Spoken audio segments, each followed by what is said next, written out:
des centaines de morts et d'importants mouvements de population. Entre 2013 et 2020, les communautés des régions du nord de la République centrafricaine se sont affrontées dans un cycle infernal d'attaques et de représailles. Pendant cette période-là, le problème qu'il y avait dans la localité, c'est l'armement de communautés, parce qu'il y avait la méfiance.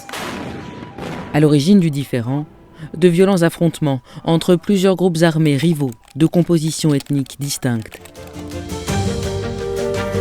Le 10 novembre 2020, épuisés par le conflit et encouragés par le chef de l'État, des représentants communautaires négocieront finalement à Bangui un pacte de réconciliation. Le pacte que vous venez d'adopter ouvre donc de nouvelles perspectives à travers les engagements que vous avez librement pris. Nous avons vraiment apprécié l'ambiance qu'il y avait eu ce jour-là où nos frères, vraiment très émus, ont pris cet engagement et ont tous signé ce pacte qui continue de fonctionner. Ce pacte offre un temps de répit souhaité par les communautés et ouvre la voie à la construction de la paix. Mettre en place une stabilisation durable, une mission pour laquelle HD a été mandaté.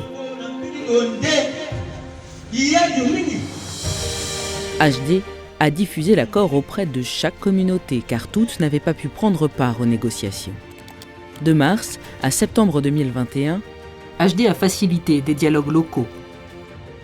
Puis les temps de réconciliation ont abouti à la signature de déclarations d'adhésion au pacte. Ces déclarations d'adhésion ont facilité l'appropriation des engagements contenus dans le pacte à travers des efforts de vulgarisation, mais aussi des efforts de prévention et de gestion des conflits inter- et intra-ethniques, ceci avec l'appui financier de l'Union européenne. Chaque communauté a désigné des représentants pour gérer au quotidien les sources résiduelles de tensions. 4 comités de suivi ont ainsi été créés, composés au total de 88 membres, dont 13 femmes.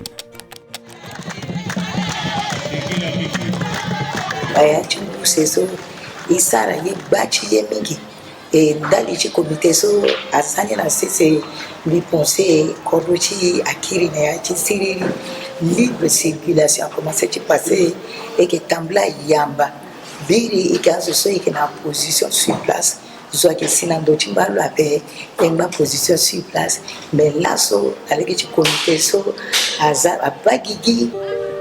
Ainsi, habitants, responsables politiques et leaders locaux deviennent ensemble artisans de la paix.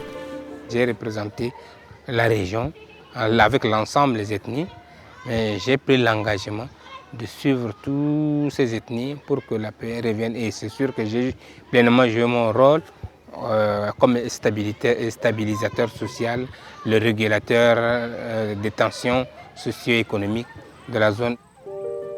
Le défi, une fois les pactes signés, pérenniser la stabilité. HD a aussi formé ses comités sur la médiation et reste comme un conseiller auprès de ces communautés dans la gestion de conflits auprès des différentes communautés Karagou, Laronga, pour ne pas que des conflits surgissent et qui font appel encore à des groupes armés, mais tout ça résolu par la voie du dialogue. HD inscrit son action dans un contexte national et sous-régional instable. Soutenir les communautés à gérer de manière autonome leurs différends contribuera à limiter l'impact humanitaire des conflits armés qui les entourent.